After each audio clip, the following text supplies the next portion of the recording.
Dubonaya Roja Xızırcı Bajarın cuda bavarmendin Alevi serdana ders medikin. Bavarmendin Reya Hakango Alevi li mekanı Xızır Golaçe tu cem giredan. Bi taybeti cem u semaha Kurdin Alevi yenci Bajar esem süre hatibun rasti alakaya ke germ hat.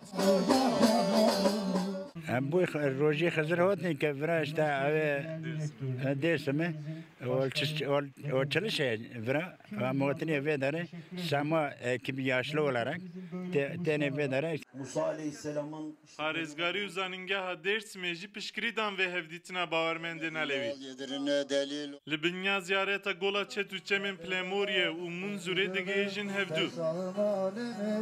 Bibonaya Roja Xızır semazenin kuşu Bajarı Amasya Ordu Tokat u Sem sürehatını dersme digel semazenin dersme cema Xızır le mekanı Xızır Golaçe tu giredin. Hızır Aleyhisselam'ın himmeti üzerine. Roja Xızır li dersme se roj tegirtin. Lebele li hindeverin Kurdistan'ı heft roji tegirtin.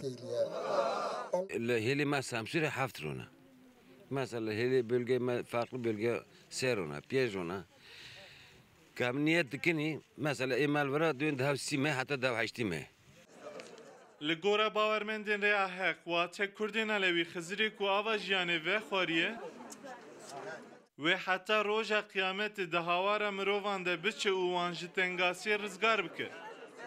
Hızır ova hayat vaxoriye. Hatta Bengüsü devim.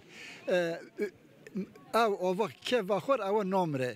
Das ve hatta dünya yani he kıyamete kadar Hızır'a hoş ve tüm kuli Xwedê ki kat sıkıntıya kat tenge evre yardımcı var. Çünkü Xwedê av göreve doy.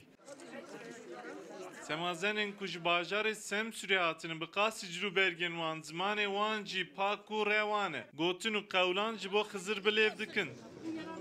دوی شب قریه خزر گریه تلکو بانه کروری حاضر قربا شانه یا تای به ساقا و نه به دک دو بارا و قربا Di girêdana vê cemê de jî daxwaza serekeya bawermendên Rêya Hek aştiye.